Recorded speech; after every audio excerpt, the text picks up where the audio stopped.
Kannada news ಡಿಎನ್ಎಗೆ ಸ್ವಾಗತ. ನಾನು ಪ್ರವೀಣ್ ಕುಂಬಾರ್. ಇವತ್ತಿನ ಕನ್ನಡ ನ್ಯೂಸ್ ಡಿಎನ್ಎಯಲ್ಲಿ 5 ಪ್ರಮುಖ ಸುದ್ದಿಗಳನ್ನು ವಿಶ್ಲೇಷಣೆ ಮಾಡ್ತಾ ಹೋಗೋಣ. ಮೊದಲ ಸುದ್ದಿ ಯುದ್ಧಕ್ಕೆ ಸಂಬಂಧಪಟ್ಟಂತಹ ಸುದ್ದಿ ಇದೆ. ಒಂದು ಕಡೆ ಅಮೆರಿಕ ಮತ್ತು ಇರಾನ್ ನಡುವೆ ಮಾತುಕತೆಗಳು 2 ದಿನಗಳಿಂದ ಮಾತುಕತೆ ಆಯಿತು. ಮಾತುಕತೆಗೆ ಅಂತಿಮ ಮುದ್ರೆ ಬಿದ್ದಿದ್ದಾಯಿತು. ಬೇಡಿಕೆಗಳನ್ನು ನಾವೆಲ್ಲವನ್ನು ಕೂಡ ಈಡೇರಿಸ್ತೀವಿ ಅಂತ ಇರಾನ್ ಅವರು ಹೇಳಿದ್ದಾಯಿತು. ಈ ಮಾತುಕತೆಗಳಿಂದ ಜಾಗತಿಕವಾಗಿ ಶಾಂತಿ ನೆಲೆಸುತ್ತಾ ಎನ್ನುವಂತಹ ಚರ್ಚೆಗಳು ಒಂದು ಕಡೆ ಆಗ್ತಾ ಇದ್ರೆ, ಮತ್ತೊಂದು ಕಡೆ ಇದೇ ಡೊನಾಲ್ಡ್ ಟ್ರಂಪ್ ಇರಾನ್ಗೆ ಮೇಲಿಂದ ಮೇಲೆ ಎಚ್ಚರಿಕೆಗಳನ್ನು ಮತ್ತು ಕಟ್ಟೆಚ್ಚರಿಕೆಗಳನ್ನು ಕೊಡೋ ಪ್ರಯತ್ನವನ್ನು ಮಾಡ್ತಾ ಇದ್ದಾರೆ. ಅದು ಹಾರ್ಮುಜ್ ಜಲಸಂಧಿಯನ್ನು ನಿನ್ನೆ ಕ್ಯಾಸಿನೋ ಅಲ್ಲ ಅನ್ನುವಂಥ ಹೇಳಿಕೆಯನ್ನು ಕೊಟ್ಟಿದ್ದು, ಅದಕ್ಕೆ ಇರಾನ್ ಪ್ರತಿಕ್ರಿಯೆ ಕೊಟ್ಟಿದ್ದು, ಆ ಬೆಳವಣಿಗೆಗಳನ್ನು ನೋಡಿದ್ವಿ. ಇದೀಗ ಒನ್ಸ್ ಅಗೇನ್ ಡೊನಾಲ್ಡ್ ಟ್ರಂಪ್ ಪರಮಾಣು ಕಾರ್ಯಕ್ರಮದ ವಿಚಾರಕ್ಕೆ ಇರಾನ್ಗೆ ಎಚ್ಚರಿಕೆ ಕೊಡೋ ಪ್ರಯತ್ನವನ್ನು ಮಾಡಿದ್ದಾರೆ. ಅಂತಾರಾಷ್ಟ್ರೀಯ ಪರಮಾಣು ಸಂಸ್ಥೆಯ ಅಧಿಕಾರಿಗಳಿಗೆ, ಇನ್ಸ್ಪೆಕ್ಟರ್ಗಳಿಗೆ ಇರಾನ್ ಮುಕ್ತ ಅವಕಾಶವನ್ನು ಕೊಡಬೇಕು, ಅದನ್ನು ಇನ್ಸ್ಪೆಕ್ಟ್ ಮಾಡೋದಕ್ಕೆ, ಅದನ್ನು ತಪಾಸಣೆ ಮಾಡೋದಕ್ಕೆ ಅಂತ. ಬಟ್ ಇರಾನ್ ಈ ವಿಚಾರದ ಬಗ್ಗೆ ಮಾತುಕತೆಯೇ ಆಗಿಲ್ಲ ಅಂತ ಇದೀಗ ಒಂದು ಕಡೆ ಹೇಳುವ ಪ್ರಯತ್ನವನ್ನು ಮಾಡ್ತಾ ಇದೆ. ಒಂದು ಕಡೆ ಅಮೆರಿಕಾದಿಂದ ಅಥವಾ ಡೊನಾಲ್ಡ್ ಟ್ರಂಪ್ನಿಂದ ಇರಾನ್ಗೆ ಎಚ್ಚರಿಕೆಗಳ ಸಂದೇಶ ಬರ್ತಾ ಇದ್ರೆ, ಮತ್ತೊಂದು ಕಡೆ ಅಮೆರಿಕಾದ ಒಳಗಡೆನೆ ಡೊನಾಲ್ಡ್ ಟ್ರಂಪ್ ವಿರುದ್ಧ ಮತಗಳು ಚಲಾವಣೆ ಆಗಿದೆ. ಹಾಗಾದ್ರೆ ಏನಾಯ್ತು ಮಧ್ಯಪ್ರಾಚ್ಯದ ಬೆಳವಣಿಗೆ? ಇದೇ ಕನ್ನಡ ನ್ಯೂಸ್ ಡಿಎನ್ಎ ಮೊದಲ ಸುದ್ದಿ. ಒನ್ಸ್ ಅಗೇನ್ ಡೊನಾಲ್ಡ್ ಟ್ರಂಪ್ ಎಚ್ಚರಿಕೆ, ಬಗ್ಗದ ಇರಾನ್.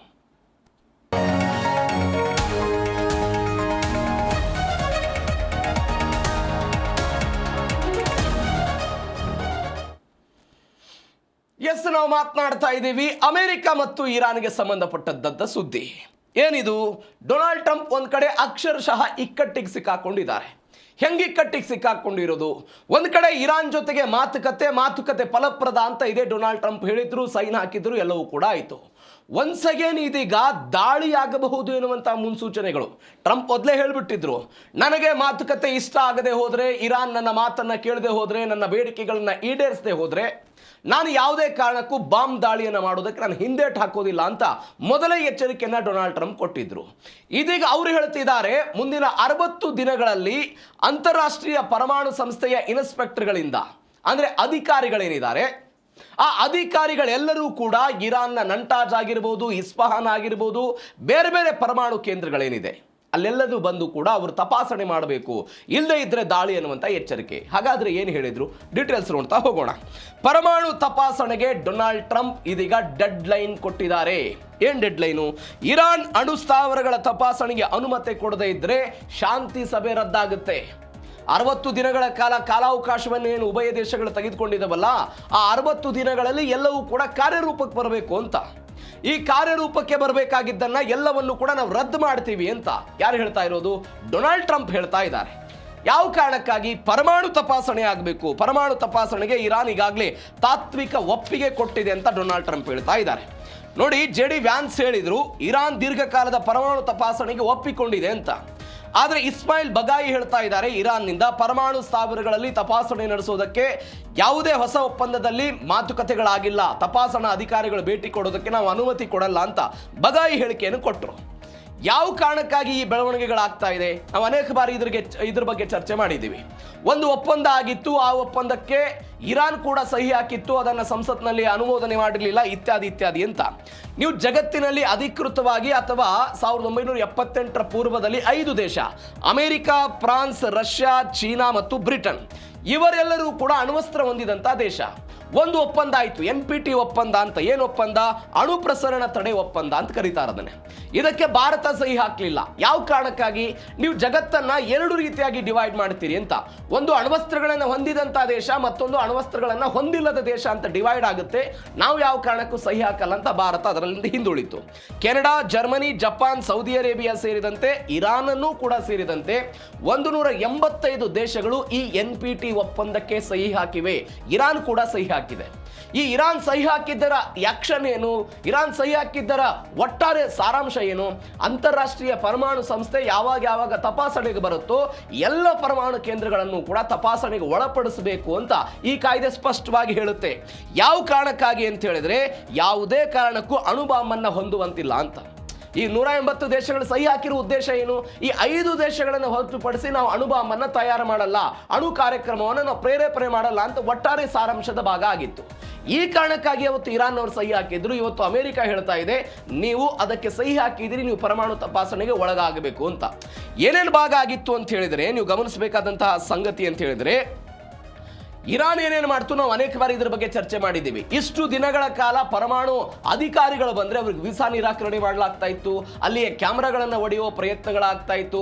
ಯಾವ ಪರಿಪ್ರಮಾಣದಲ್ಲಿ ಸಂಸ್ಕರಣೆ ಮಾಡಿದ್ದೀವಿ ಯಾವುದೇ ಮಾಹಿತಿಯನ್ನು ಅಂತಾರಾಷ್ಟ್ರೀಯ ಪರಮಾಣು ಸಂಸ್ಥೆ ಕೊಡ್ತಾ ಇರಲಿಲ್ಲ. ಬಟ್ ಟ್ರಂಪ್ ಹೇಳ್ತಾ ಇದ್ದಾರೆ ನೀವೀಗ ಇದನ್ನು ಕೊಡಬೇಕು ಅಂತ. ಒನ್ಸ್ ಅಗೇನ್ ಅವರು ಹೇಳಿದ್ರು 19 ಮಿಲಿಯನ್ ಬ್ಯಾರೆಲ್ ಕಚ್ಚಾ ತೈಲ ಯಶಸ್ವಿಯಾಗಿ ಸಾಗಾಟ ಆಗಿದೆ, ಜಲಸಂಧಿ ಇದೀಗ ಒಪ್ಪಂದದ ಭಾಗವಾಗಿ ಮುಕ್ತ ಆಗಿದೆ. ಇದೊಂದು ಆಶಾಭಾವನೆ ಅಂತ ಡೊನಾಲ್ಡ್ ಟ್ರಂಪ್ ಅವರು ಹೇಳಿದರು. ಇದು ಒಂದು ಬೆಳವಣಿಗೆ.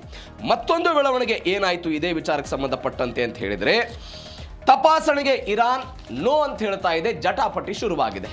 ಬಾಂಬ್ ದಾಳಿಗೆ ಒಳಗಾದ ಪರಮಾಣು ಘಟಕಗಳ ತಪಾಸಣೆಗೆ ಸಮಯ ನಿಗದಿಯಾಗಿಲ್ಲ, ಯಾವುದೇ ಕಾರಣಕ್ಕೆ ನಾವು ಅವಕಾಶ ಕೊಡಲ್ಲ ಅಂತ ಬಗಾಯಿ ಸ್ಪಷ್ಟವಾಗಿ ಹೇಳಿಬಿಟ್ರು.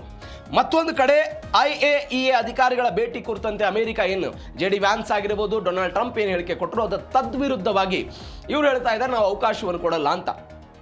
ಅನೇಕ ವರ್ಷಗಳಿಂದ ಇದು ನಡ್ಕೊಂಡು ಬಂದಿದೆ, ಯಾವುದೇ ಕಾರಣಕ್ಕೆ ನಾವು ಕೊಡಲ್ಲ ಅಂತ. ನೀವು ನೋಡಿ 2020ರಲ್ಲಿ ಇರಾನ್ನಲ್ಲಿ ಒಂದು ಕಾಯ್ದೆಯನ್ನು ಪಾಸ್ ಮಾಡ್ಕೊಂಡಿದ್ದಾರೆ. ಏನು ಬೆಳವಣಿಗೆ ಆಯಿತು ಅಂತ ಹೇಳಿದರೆ, ಇಸ್ಮಾಯಿಲ್ ಬಗಾಯಿ ಹೇಳಿದರು UN ಪರಮಾಣು ಉಸ್ತುವಾರಿ ಸಂಸ್ಥೆಯ ಮುಖ್ಯಸ್ಥರೊಂದಿಗೆ ಸಭೆ ನಡೆಸಿಲ್ಲ, ಪರಿಶೀಲನೆಗೆ ತಪಾಸಣಾ ಅಧಿಕಾರಿಗಳ ಅನುಮತಿ ನೀಡುವ ಯೋಜನೆ ಸದ್ಯ ಇರಾನ್ ಸರ್ಕಾರದ ಮುಂದಿಲ್ಲ ಅಂತ.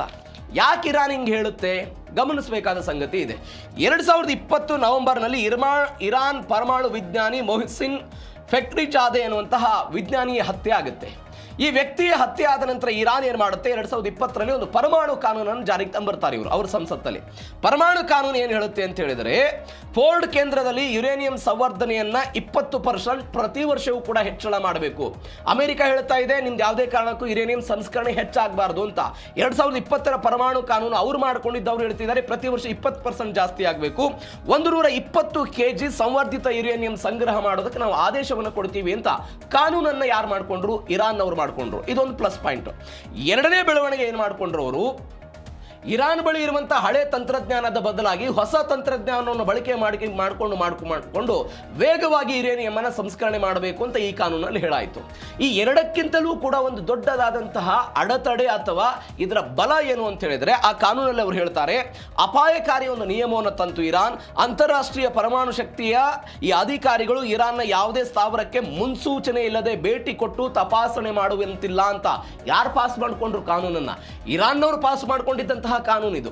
ಇದೀಗ ಬಗೈ ಆಗಿರಬಹುದು ಅಥವಾ ಇರಾನ್ನ ಬೇರೆ ಬೇರೆ ನಾಯಕರು ಯಾವ ಕಾರಣಕ್ಕಾಗಿ ಹೇಳ್ತಿದ್ದಾರೆ ಅಂತ ಹೇಳಿದ್ರೆ, ನಮ್ಮಲ್ಲಿ ಇಂಥದ್ದೊಂದು ಕಾನೂನು ಪಾಸ್ ಆಗಿದೆ, ಯಾವುದೇ ಅಂತಾರಾಷ್ಟ್ರೀಯ ಅಧಿಕಾರಿಗಳು ಬಂದು ಇರಾನ್ನ ಬೇರೆ ಬೇರೆ ಪರಮಾಣು ಕೇಂದ್ರಗಳಿಗೆ ಹೋಗಬೇಕು ಅಂತ ಹೇಳಿದ್ರೆ ಅವರು ಮೊದಲು ನಮ್ಮ ಪರ್ಮಿಷನ್ ತೆಗೆದುಕೊಳ್ಬೇಕು ಅಂತ. ಹೀಗೆ ಪರ್ಮಿಷನ್ ತೆಗೆದುಕೊಳ್ಳೋದಕ್ಕೆ ಇರಾನ್ ಪದೇ ಪದೇ ಏನು ಮಾಡ್ತಾ ಇತ್ತು, ಯಾವುದೇ ಕಾರಣಕ್ಕೂ ಅವರಿಗೆ ಪರ್ಮಿಷನ್ ಕೊಡ್ತಾ ಇಲ್ಲ. ಈ ಒಪ್ಪಂದದ ನಂತರ ಏನು ಮಾಡಿತ್ತು ಇರಾನ್ ಅಂತ ಹೇಳಿದ್ರೆ, ಎಲ್ಲ ಕ್ಯಾಮ್ರಾ ದೃಶ್ಯಾವಳಿಗಳನ್ನ ಜಾಗತಿಕ ಸಂಸ್ಥೆ ಕೊಡಬೇಕು ಅಂತ ನಿಯಮ ಆಗಿತ್ತು. ಆದರೆ ಈ ಕಾನೂನು ಬಂದ ನಂತರ ನಮ್ಮ ಬಳಿ ಇರುವಂತಹ ರಹಸ್ಯ ಕ್ಯಾಮೆರಾಗಳ ದೃಶ್ಯಾವಳಿಗಳನ್ನು ನಾವು ಜಗತ್ತಿಗೆ ಪ್ರಚುರಪಡಿಸುವುದಿಲ್ಲ, ಜಗತ್ತಿನ ಯಾವ ಸಂಸ್ಥೆಗೂ ಕೊಡೋದಿಲ್ಲ ಅಂತ ಯಾರು ಹೇಳಿದ್ರು? ಇದೇ ಇರಾನ್ ಅವರು 2020ರ ನಂತರ ಹೇಳೋದಕ್ಕೆ ಬಂದರು. ಈಗ ಅಮೆರಿಕಕ್ಕೆ ಡೌಟ್ ಏನು ಅಂತ ಹೇಳಿದ್ರೆ, ಇರಾನ್ ನಮ್ಮ ಜೊತೆಗೆ ಮಾತುಕತೆ ಮಾಡ್ತು, 60 ದಿನದ ಸಮಯ ಸಿಕ್ತು, ಎಲ್ಲವೂ ಕೂಡ ಆಯಿತು. ಆದರೆ ಇಸ್ರೇಲ್ನ ಬೆಂಜಮಿನ್ ನೆತನ್ಯಾಹು ಹೇಳ್ತಾ ಇದ್ದಂತೆ ಒಳಗೊಳಗೆ ಇವರು ಈ ರೀತಿಯಾಗಿ ಮಾಡಬಹುದು, ಈ ರೀತಿಯಾಗಿ ಮಾಡೋದನ್ನು ತಡಿಬೇಕು ಅಂತ ಹೇಳಿದ್ರೆ ಪರಮಾಣು ಅಧಿಕಾರಿಗಳಿಗೆ ಅವಕಾಶವನ್ನು ಕೊಡಬೇಕು ಅಂತ. ಬಟ್ ಇರಾನ್ ಅವರು ಮಾತ್ರ ಇಲ್ಲ ಅಂತ ಹೇಳ್ತಾ ಇದ್ದಾರೆ. ಇದೀಗ ಅಂತಾರಾಷ್ಟ್ರೀಯ ಕಾನೂನಿನಂತೆ ಹಾರ್ಮುಜ್ ಜಲಸಂಧಿ ಮುಕ್ತ ಅಂತ ಇರಾನ್ ಅವರು ಹೇಳ್ಕೊಂಡಿದ್ದಾರೆ. ಅಂತಾರಾಷ್ಟ್ರೀಯ ಕಾನೂನಂತೆ ಹೆಂಗೆ ಡೀಟೇಲ್ಸ್ ನೋಡ್ತಾ ಹೋಗೋಣ. ಇದೀಗ ಡೊನಾಲ್ಡ್ ಟ್ರಂಪ್ ಏನು ಹೇಳಿದ್ರು, ಮಾತುಕತೆಯ ಭಾಗವಾಗಿ ಹಾರ್ಮುಜ್ ಜಲಸಂಧಿ ಮುಕ್ತ ಆಗಬೇಕು, ವಾಣಿಜ್ಯ ಹಡಗುಗಳ ಮೇಲೆ ದಾಳಿ ಆಗಬಾರ್ದು, ಯಾವುದೇ ಕಾರಣಕ್ಕೂ ಟೋಲ್ ಹಾಕಬಾರ್ದು, ಯಾವುದೇ ನೀತಿ ನಿಯಮಗಳನ್ನು ಯಾವುದೇ ಕಾರಣಕ್ಕೂ ಮಾಡಬಾರ್ದು ಅಂತ. ಇದಕ್ಕೆ ವ್ಯತಿರಿಕ್ತವಾಗಿ ಇರಾನ್ ಅವರು ಏನು ಮಾಡಿದ್ರು, ನಾವು ಪರಿಸರ ಸಂರಕ್ಷಣೆ ಅಥವಾ ಶುಲ್ಕದ ರೂಪದಲ್ಲಿ ನಾವೆಲ್ಲ ಹಣವನ್ನು ವಸೂಲಿ ಮಾಡ್ತೀವಿ ಅಂತ ಅದಕ್ಕೂ ಕೂಡ ಬ್ರೇಕ್ ಹಾಕೋ ಪ್ರಯತ್ನವನ್ನು ಮಾಡಿದ್ರು. ಇದೀಗ ಹಾರ್ಮುಜ್ ಜಲಸಂಧಿ ಓಪನ್ ಆಗಿದೆ. ಜಾಗತಿಕ ಆರ್ಥಿಕತೆ ಸಮೃದ್ಧಿಗೆ ಹಾರ್ಮುಜ್ ಜಲಸಂಧಿಯನ್ನು ಸಕ್ರಿಯಗೊಳಿಸೋದಕ್ಕೆಲ್ಲ ನಿರ್ಧಾರ ಮಾಡಿದ್ದಾರೆ. ಜಾಗತಿಕ ಇಂಧನ ಭದ್ರತೆಯ ಕಾರಣಕ್ಕಾಗಿ ನಾವು ಬದ್ಧ ಅಂತೆಲ್ಲ ಹೇಳಿದ್ರು ಅವರು. ಮತ್ತೊಂದು ಕಡೆ ಸಂಚಾರಕ್ಕೆ ಯಾವುದೇ ಕಾರಣಕ್ಕೂ ನಾವು ಅಡ್ಡಿ ಮಾಡಲ್ಲ, ಯಾವುದೇ ಕಾರಣಕ್ಕೂ ನಾವು ಅಡ್ಡಿಯನ್ನು ಮಾಡಲ್ಲ ಅಂತಲೂ ಕೂಡ ಅದನ್ನು ಸ್ಪಷ್ಟನೆ ಕೊಡೋ ಪ್ರಯತ್ನವನ್ನು ಮಾಡಿದ್ದಾರೆ. ಮತ್ತೊಂದು ಕಡೆ ಏನೇ ಗದ್ದಲ ಗಲಾಟೆಗಳು, ಯುದ್ಧದ ವಾತಾವರಣ ಏನೇ ಇದ್ರೂ ಕೂಡ ನಾವು ಸ್ಥಿರತೆಯನ್ನು ಕಾಯ್ದುಕೊಳ್ತೀವಿ, ಸ್ಥಿರತೆಯ ಸಂದೇಶವನ್ನು ಕೊಡೋ ಪ್ರಯತ್ನವನ್ನು ಅವರು ಮಾಡಿದ್ದಾರೆ. ಇದಕ್ಕೆ ಬಹುತೇಕವಾಗಿ 2-3 ಕಾರಣಗಳಿದೆ. ಒಂದು, ಹಾರ್ಮುಜ್ ಜಲಸಂಧಿಯನ್ನು ಬಂದ್ ಮಾಡಿದರೆ ತೈಲ ದಿಗ್ಬಂಧನ ಒನ್ಸ್ ಅಗೇನ್ ಶುರುವಾಗುತ್ತೆ. ತೈಲ ಮಾರಾಟ ಇರಾನ್ದಾಗಲ್ಲ, ಆರ್ಥಿಕವಾಗಿ ಹೊಡೆತ ಸಿಗುತ್ತೆ. ಹೀಗಾಗಿ ಆರ್ಥಿಕ ಲಾಭದ ಕಾರಣಕ್ಕಾಗಿ ಹಾರ್ಮುಜ್ ಅನ್ನ ಇರಾನ್ ಅವರು ಒಪ್ಪಿಕೊಂಡಿದ್ದಾರೆ ಅನ್ನುವಂಥದ್ದು ಒಂದು ಚರ್ಚೆ. ಎರಡನೇದು, ಜಾಗತಿಕವಾಗಿಯೂ ಕೂಡ ಇರಾನ್ನ ಮೇಲೆ ದೊಡ್ಡ ಮಟ್ಟದ ಒತ್ತಡ ಇದೆ. ಆ ಒತ್ತಡದ ಕಾರಣಕ್ಕಾಗಿ ಅವರು ಹೊಂದ್ಕೊಳ್ತಾ ಇದ್ದಾರೆ. ಎರಡನೇ ಕಾರಣ ಏನು ಅಂತ ಹೇಳಿದ್ರೆ, ಯುದ್ಧದ ಆತಂಕ ಏನಿದೆ, ಆ ಯುದ್ಧದ ಆತಂಕ ನಿವಾರಣೆ ಆಗುತ್ತೆ ಅಂತ. ಈಗ 30 ದಿನಗಳಲ್ಲಿ ನೌಕಾ ದಿಗ್ಬಂಧನವನ್ನು ವಾಪಸ್ ತೆಗೆದುಕೊಂಡು ಹೋಗಬೇಕು ಅನ್ನುವಂಥದ್ದೆಲ್ಲ ನಿರ್ಣಯಗಳಾಗಿದೆ.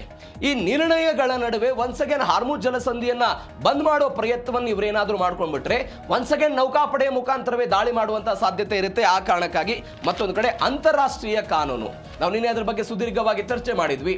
ಅಂತಾರಾಷ್ಟ್ರೀಯ ಕಾನೂನು ಏನಿದೆ, ಸಮುದ್ರ ಕಾನೂನು, ಆ ಸಮುದ್ರ ಕಾನೂನಿನ ಮುಖಾಂತರ ಎಲ್ಲ ಹಡಗುಗಳಿಗೂ ಕೂಡ ಅವಕಾಶವನ್ನು ಕೊಡಬೇಕು ಅಂತ ಆ ಕಾನೂನಿನ ಮುಖಾಂತರ ನಾವು ಕೊಡ್ತೀವಿ ಅನ್ನುವಂತಹ ಹೇಳಿಕೆಯನ್ನು ಇರಾನ್ ಅವರು ಕೊಟ್ಟಿದ್ದಾರೆ. ಮತ್ತೊಂದು ಬೆಳವಣಿಗೆ ಏನಾಯಿತು ಅಂತ ಹೇಳಿದ್ರೆ, ಅಮೆರಿಕ ಸೆನೆಟ್ನಲ್ಲಿ ಟ್ರಂಪ್ಗೆ ಮುಖಭಂಗ ಆಗಿದೆ. ಇದು ಮೊದಲ ಬಾರಿ ಅಲ್ಲ, ಈ ಹಿಂದೆಯೂ ಕೂಡ 2-3 ಬಾರಿ ಯುದ್ಧ ಶುರುವಾದ ನಂತರ ಆಗಿತ್ತು. ನಾವು ಅನೇಕ ಬಾರಿ ನೋಡಿದ್ದೇವೆ. War powers act 1973 of America ಅಂತ. ವಿಯೆಟ್ನಾಂ ಯುದ್ಧದ ಸಮಯದಲ್ಲಿ ಏಕಾಏಕಿಯಾಗಿ ಅಲ್ಲಿ ಅಧ್ಯಕ್ಷರು ನಿರ್ಣಯವನ್ನು ತೆಗೆದುಕೊಂಡು ಯುದ್ಧವನ್ನು ಮಾಡಿದ್ರು. ಅದಾದ ನಂತರ ಒಬ್ಬ ವ್ಯಕ್ತಿ ಮಾತ್ರ ಯುದ್ಧದ ನಿರ್ಣಯವನ್ನು ತೆಗೆದುಕೊಳ್ಳಬಾರದು, ಅದನ್ನು ಸಂಸತ್ ನಿರ್ಣಯವನ್ನು ಪಾಸ್ ಮಾಡಬೇಕು ಅನ್ನುವಂಥ ಕಾರಣಕ್ಕಾಗಿ ವಾರ್ ಪವರ್ಸ್ ಆಕ್ಟ್ 1973 ಅಮೆರಿಕಾದಲ್ಲಿ ಬಂದಿತ್ತು. ಆ ಕಾರಣಕ್ಕಾಗಿ ಮತಕ್ಕೆ ಹಾಕ್ತಾರೆ. ಮತ ಏನು ಹೇಳುತ್ತೆ ಅನ್ನೋದ್ರ ಮೇಲೆ ಯುದ್ಧವನ್ನು ಸಾರಬೇಕು, ನಮ್ಮ ಸೈನಿಕರನ್ನು ಕಳಿಸಬೇಕು ಬೇಡ ಅನ್ನೋದೆಲ್ಲವೂ ಕೂಡ ನಿರ್ಧಾರ ಆಗುತ್ತೆ ಅಂತ. ಇದೀಗೇನು ಬೆಳವಣಿಗೆ ಆಯಿತು ಅಂತ ಹೇಳಿದ್ರೆ, Donald Trump once again Iran ಮೇಲೆ ದಾಳಿ ಮಾಡಬಹುದು ಎನ್ನುವಂಥ ಆತಂಕಗಳೆಲ್ಲ ಶುರುವಾದ ಮೇಲೆ ಇದೀಗ ಅಮೆರಿಕದ ಸೆನೆಟ್ನಲ್ಲಿ ಇರಾನ್ ವಿರುದ್ಧ ಮಿಲಿಟರಿ ಕಾರ್ಯಾಚರಣೆ ತಡೆಯುವಂತಹ ಯುದ್ಧ ಅಧಿಕಾರ ನಿರ್ಣಯ ಎನ್ನುವಂಥ ಒಂದು ಮತಕ್ಕೆ ಹಾಕಲಾಯಿತು. ಇದನ್ನು 50-48 ಮತಗಳ ಅಂತರದಿಂದ ಇದೆಲ್ಲ ಅಂಗೀಕಾರ ಆಯಿತು. ಪ್ರಮುಖವಾಗಿ ಗಮನಿಸಬೇಕಾದಂಥ ಸಂಗತಿ, ಈ ಹಿಂದೆಯೂ ಕೂಡ ಈ ಬೆಳವಣಿಗೆ ಆಗಿತ್ತು. ಡೊನಾಲ್ಡ್ ಟ್ರಂಪ್ ಅವರ ರಿಪಬ್ಲಿಕನ್ ಪಾರ್ಟಿಯ 4 ಪ್ರಮುಖ ಸೆನೆಟರ್ಗಳೆಲ್ಲ ಪಕ್ಷದ ನಿಲುವನ್ನು ಮೀರಿ ಟ್ರಂಪ್ ನಿರ್ಧಾರದ ವಿರುದ್ಧ ಎಲ್ಲ ಮತವನ್ನು ಚಲಾವಣೆ ಮಾಡಿದರು.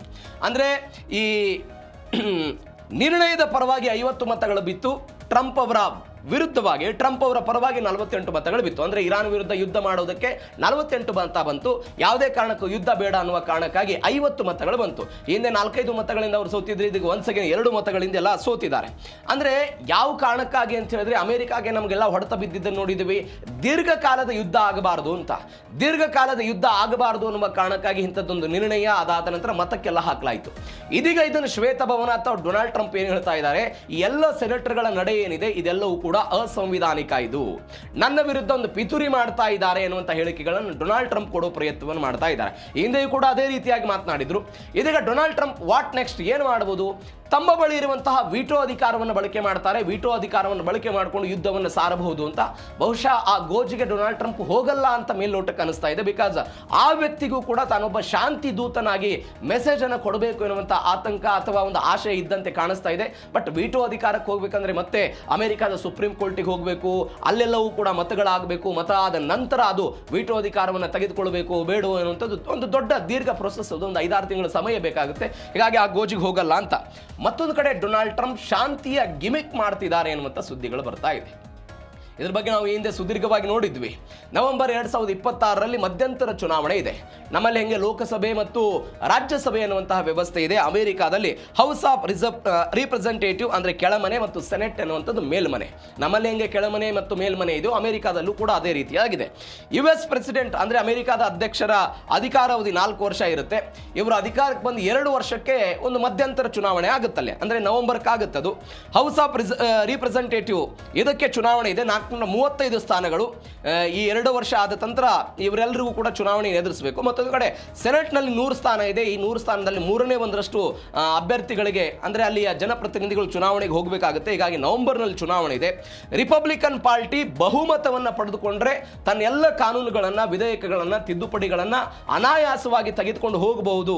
ಅಂದರೆ ಎಲ್ಲರೂ ಕೂಡ ಇವರಿಗೆ ಮತ ಹಾಕಬೇಕು ಅನ್ನೋ ಕಾರಣಕ್ಕಾಗಿ ಇಂಥದ್ದೊಂದು ಪ್ರಯತ್ನವನ್ನು ಮಾಡ್ತಾ ಇದ್ದಾರೆ. ಅಂದರೆ ಶಾಂತಿ ದೂತನಾಗಿ ನನಗೆ ಯುದ್ಧ ಬೇಡ ಅನ್ನುವಂಥದ್ದು. ಈಗ ಭಾರತದ ಉದಾಹರಣೆ ತೆಗೆದುಕೊಳ್ಳಿ, ನೀವು ರಾಜ್ಯಸಭೆಯಲ್ಲೂ ಕೂಡ ಬಿಜೆಪಿಗೆ ಬಹುಮತ ಇಲ್ಲ, ಲೋಕಸಭೆಗೂ ಕೂಡ ಸ್ವತಂತ್ರ ಪಾರ್ಟಿಯಾಗಿ ಬಹುಮತ ಇಲ್ಲ.